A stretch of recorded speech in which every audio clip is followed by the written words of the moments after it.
Welcome to the deep dive. Today, we're embarking on a really unique exploration. Yeah. We're going to dive into someone's inner world, their emotions, their journey, but like through the lens of a video game. Okay. Interesting. Which game? League of Legends, Yeah. specifically. We've got these sources, personal notes, really, from someone using the name Addy. Addy, right. And she maps her entire personality, her growth, even her, contradictions, onto a custom league team comp. Wow.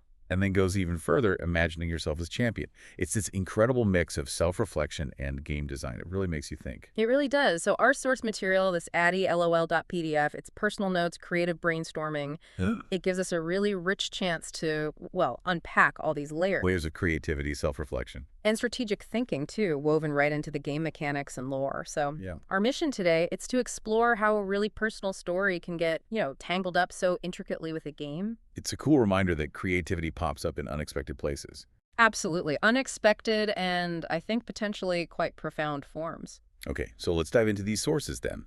They kick off with this brilliant idea, picking 5 LOL champions, right? Yeah. To build a team that is Addy's personality. Yeah, it's a fascinating framework, using character archetypes to understand yourself. So who made the cut? What was the thinking? Let's break down this lineup. Okay, so starting in the top lane, we find Riven. Riven, okay. The notes describe her as mirroring Addy's inner conflict, transformation. She's got this fire and scars energy, is how they put it, haunted by the past but fighting for something better. So it's like processing grief, maybe, striving for redemption. Exactly. It makes that inner journey really tangible, right there on the battlefield. Okay, so from Riven's conflict up top, Yeah. we go to the jungle. Neeko, very different vibe. Totally different. Neeko is described as Addy's inner child meets forest mischief.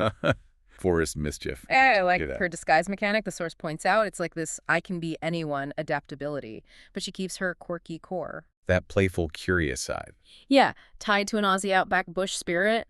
Right. Loves the wild, loves connection, but always with, giggles and maybe a bit of confusion. Right. Okay, mid lane then. Zoe. Zoe. The trickster burst mage. High skill, timing. Exactly. Needs good positioning. The notes say she pairs well with Neeko's disruption and Riven's engages. And super Addy-in vibe. Super Addy vibe. What does that mean here? Wonder, mischief.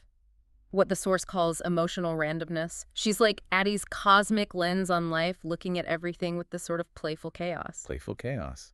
That leads us nicely to the ADC, Jinx. Oh, yeah. The source quote is perfect. Rules are made to be broken, like buildings. Huh. Yeah, Jinx is pure Addy's chaotic wild child side. Specifically, 2024 Addy, Okay. who threw fire, danced on rooftops, used chaos as a coping mechanism. But it's not just random chaos. No, it's described as planned spontaneity. Even in the wildness, there's intention. That unhinged fun, but still expressive energy. That's interesting, right? Chaos as deliberate.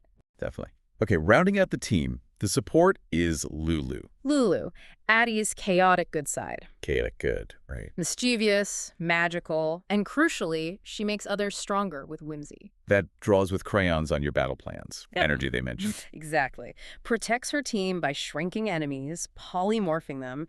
She vibes big, as the source says. So she's the cheeky, glittery, marshmallow on fire side. That's the one. A unique blend of protective and playful. Okay, so stepping back.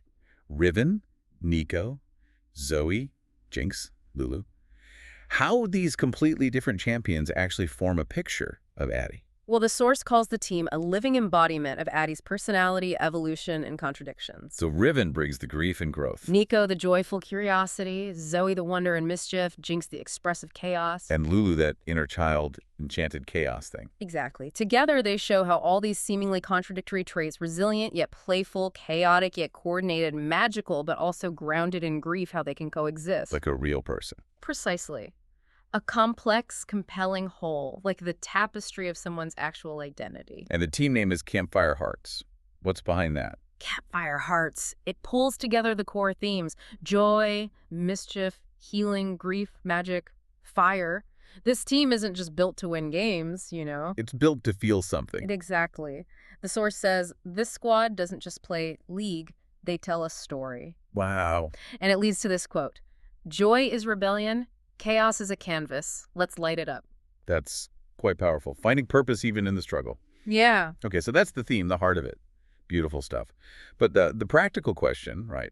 How does this team actually play on the Rift? Let's talk strategy. Right, strategy. Well, composition-wise, it definitely has strengths. Zoe and Jinx give you huge burst damage, like deleting targets fast. High damage output. Yeah. And Neeko and Lulu bring strong CC crowd control, locking enemies down. So stuns, slows, polymorph. Exactly. They also have good AoE, engage, and pick potential. Think Neeko's ultimate, plus Zoe's bubble, plus Lulu's whimsy. Sounds like chaos in team fights. Hilarious chaos. It can be. And Lulu and Neeko provide crucial backline safety for Jinx and Zoe, who are squishier. So it's a high-tempo team. Very high tempo. The source says it wins by controlling tempo, catching enemies off guard, and turning fights with huge ults. Makes sense. But what are the weaknesses? Every comp has them. Absolutely. It's a pretty squishy team overall. Not much health or defense baked in. So positioning is key. Vision. Crucial. They rely heavily on good vision, positioning, and surprise. Coordination is vital for their engages. The no real tank. No traditional tank. Neeko and Riven have to be the ones to initiate decisively, maybe soak up a bit of the initial hit. Okay, so how does that play out across the game? Early game, mid game, late game. What's the plan? Right, the flow. Early game, Riven needs to survive lane, look for those all-in windows. Get ahead if possible. Yeah. Neeko focuses on vision, scouting the enemy jungler, and ganking, especially for Zoe mid or the bot lane. Use that early utility. And Zoe wants priority mid. Poke damage, chipping away from distance and roaming with Neeko. Well, Jinx and Lulu play at safe bot. Pretty much. Until Jinx hits her power spikes. Lulu's main job early is just keeping Jinx alive. Okay, then mid-game hits, what changes? The focus shifts. Grouping up for picks, catching people out of position. Using that Zoe bubble, Yeah. Neeko disguise, Jinx traps combo. Exactly. Map play becomes huge. Neeko and Riven looking for flanks or catches. Zoe and Jinx follow up with the burst. Objectives become important too, I imagine. Dragons. Very important. Dragon stacking, controlling vision around objectives. That's essential for them to get those surprise picks before big fights. And then late game. How do they close it out? What's the win condition? Jinx. Jinx is your primary win condition late game. The hyper carry. Definitely. Yeah. She needs peel protection from Lulu, especially Lulu's ult and shields. Keep her safe so she can deal damage and get those resets. Ability cooldowns refreshing on kills. Right. Riven can either group for team fights or split push pressure a side lane alone, depending on what the enemy team looks like. And Zoe. Still relevant. Oh yeah. Still highly impactful. Chunking out priority targets before the fight even starts is huge. Okay, so matchups. What kind of enemy teams does this Campfire Hearts comp do well against? And where does it struggle? Good question. They're strong into dive-heavy comps. Teams that want to jump right on Jinx and Zoe. Because Lulu and Neeko can just stop them with CC. Exactly. Shut down those engages hard. They also do well against squishy poke teams. Zoe and Jinx can play that distance game really effectively. And low mobility backlines. Very vulnerable. Neeko's flanks become devastating. Easy engages. But where do they struggle? What counters them? They can be weak into high engage wombo combos, multiple big AoE ults hitting at once. Risk of just getting blown up if they group too tightly. Right. Heavy tanks with good gap closes think Zac Sewanni can be tough. They can soak Zoe's poke and dive onto Jinx. Makes sense. And finally, hard-scaling teams that also have strong vision control. If the enemy denies those Neeko Zoe picks, this team can lose tempo and get outscaled. Gotcha. So, summing up the team comp, it really does sound like Addy in gameplay form. Bright, messy, powerful, and deeply moving when it clicks. Yeah, that quote nails it. Not about brute force. It's a story of timing, spark, and trust. Every fight is like that campfire analogy. Build it right, you dance in the light, misstep, and it burns out fast. High risk, high reward, absolutely. Just like Addy's journey seems to be described. Okay, but the sources didn't stop there, did they? They took it another step. They did indeed. What if Addy wasn't just the team? What if she was a single champion? The Ember Bloom. Yeah, this is where it gets really creative. The ultimate expression of personality in the game. So tell us about the Ember Bloom. What's the concept? She's imagined primarily as a mid laner or maybe a support. Okay. Her role is described as an adaptive playmaker who bridges team strategy with emotional tempo. Emotional tempo. Interesting. Yeah, she offers burst, healing, utility, and even emotional mind games. And her power scales with connection, not just raw damage stats. What kind of champion class would she be? It sounds like a mix. It is a real blend. Part AP Enchanter, part Trickster Mage, and even part Emotion-Tied Bruiser in a way. Emotion-Tied Bruiser.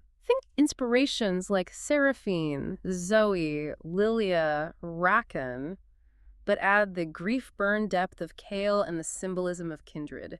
It's complex. Wow. Okay. And her look, her Yes, aesthetic. just as rich. Visually, she's barefoot, dirt-smudged legs, freckles, fiery eyes, red bandana. Grounded but magical. Exactly. Glowing fireflies swirl around her. And her animations actually shift based on her emotional state, joyful, focused, grieving. Whoa, real. Yeah.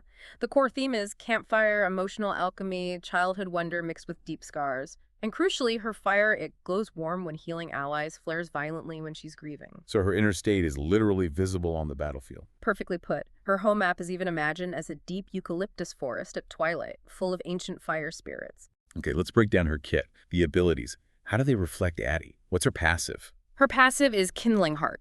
Basically, every time she burns an enemy or heals an ally, she gets a Kindle stack, like building emotional charge. Okay. At 5 stacks, her next ability gets empowered or ignited. On enemies, it adds a D.T damage over time that spreads. On allies, it gives bonus movement speed and a shield. So that emotional fuel has a direct gameplay impact. Exactly. Tangible impact. All right, her Q Wildfire Whirl sounds dynamic. It is. It's a boomerang ring of embers. Yeah. She throws it out, it expands, deals magic damage, slows enemies. Comes back. Yep. At max range, it collapses back, pulls enemies slightly inward, and if it's ignited by her passive, it leaves a burning trail behind it. Good for zoning, setting things up. Feels playful but impactful. That's the idea. Okay, her W Toasty. This name is great, and the inspiration is unique. It really is. It's a 2-cast ability. First cast, she drops a campfire on the ground, like a little marker. Strategic placement. Right. Second cast, she snaps her fingers, ignites the nearest campfire. It creates an AoE area of effect that both heals allies and damages enemies based on how close they are. Heal and damage in one. Allies get healed over time, bonus resistances. Enemies take percentage burn damage. And the source specifically says it's emotionally inspired by group therapy, Firelight Connection. Wow. Creating safe spaces. Literally, in the game. That's class. It is a really neat link between mechanics and theme. How about her E ability? Her E is Joy Dash. Addy dashes through a unit, ally, or enemy. Okay. Through an ally, it cleanses slows on them, support utility. Through an enemy, it confuses them briefly, a microcharm, or makes them misaim their next attack. Disruptive. And there's a bonus effect. Yeah, if she dashes through fire like her ignited Q trail or W, or through an ignited enemy, she gets bonus ability power and movement speed, so you can chain abilities together. The burst of energy. Spontaneous disruption or support. Makes sense. Mm-hmm. And then the ultimate. Phoenix Bloom. Sounds big. Sounds symbolic. It absolutely is. With Phoenix Bloom, Addy erupts in flame, shedding her grief into firelight. Shedding grief into firelight. Yeah. Nearby enemies get burned and briefly stunned, a grief shockwave. Nearby allies get healed and gain Ember State for a few seconds. Ember State. What's that? It gives movement speed, bonus APAD scaling based on Addy's stats, and some resistance to damage over time effects. Okay, powerful buff. But here's the really poignant part. If an ally dies while under Ember State, they leave behind a campfire where they fell. A campfire. That Addy can then reignite with her W for extra effects. The source note says the ultimate is a love letter to those we've lost, where fire is grief, fire is joy. It's incredibly moving, turning loss into potential emotional alchemy, like you said. Exactly. It's the peak expression of her theme. So, with this whole kit, Mm-hmm. what's her niche? How does she fit strategically? Her niche is really that tempo controller role. She manipulates team fights emotionally. Heals when joyful, burns when grieving. Literally. A vibe-shifting mage. Her strength is connection. She thrives with allies around her, but she becomes brittle, alone, like burned-out coals. Needs her team. So, strategically, Yeah. early, mid, late. Early game, she can be a soft roam support, maybe a burst mage. Trading with Q, zoning with W. Mid-game, she sets up around objectives, placing those campfires, helping the team survive messy fights. And late game. Late game, that ultimate Phoenix Bloom can turn chaotic fights into huge comebacks. Emotionally meaningful ones. She's never the tanky frontliner, but she's always the soul of the fight. The soul of the fight. Wow. And the source even included some voice lines. Yeah, brings her to life. Her pick, quote, "Let's burn the night." Beautifully. Nice. Movement. One Stark, that's all it takes. Simple, evocative. And using her ultimate. For her, for us, let it burn. Powerful. Personal. It fits perfectly. Yeah. So this champion concept, just like the team comp before it, it really does transform identity, emotion, life experience into something playable, vibrant. Bright, messy, powerful, deeply moving when it clicks. Exactly. It echoes all those core themes again. Joy, mischief, healing, grief, magic, fire. It all comes together. So, wrapping this up, Uh-huh. what should you, our listener, take away from this? If you think about this deep dive, Mm-hmm. maybe consider how much of your own personality, Mm-hmm. your struggles, your joys, your way of moving through the world, Yeah. how could that be mapped onto something seemingly abstract, like a game character or a strategy or anything, really? Mm-hmm. What unexpected forms of creative expression are maybe waiting out there for you to find and Yeah. infuse with your own story? Something to think about.